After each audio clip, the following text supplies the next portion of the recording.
Yung naglalandi siya. Kaya may sugat. Galing yan sa labas eh. Ligaw na pusa. Umupo lang ako, bigla siyang lumapit.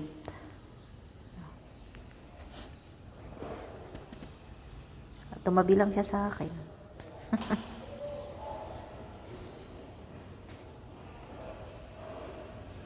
Mukhang galing ka sa digmaan eh. Tingnan mo yung sugat mo.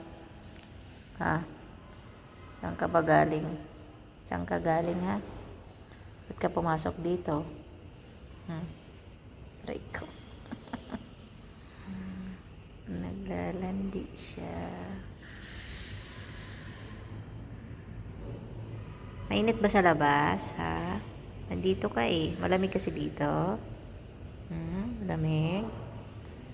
Ay, malamig daw.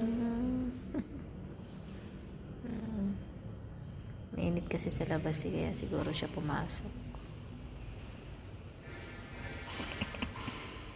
Galit siya.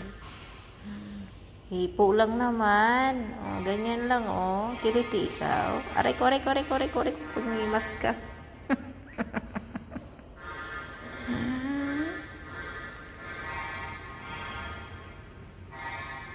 Ano-ano na lang.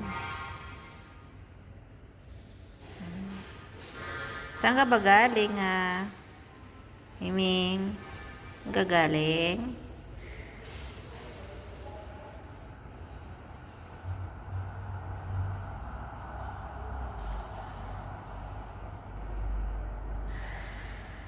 Ang laki ng sugat niya. Buti magaling.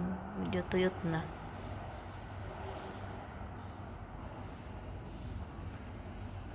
Saan ka kaya nakipagdigmaan? Oh, ang laki ng sugat mo. Saway ka.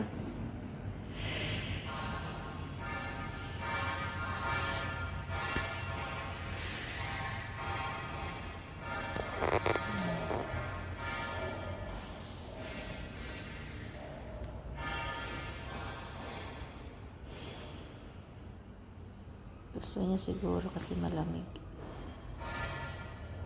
Malamig din yung tiles. Ay, pagalingin mo yung sugat mo. Ang laki, oh.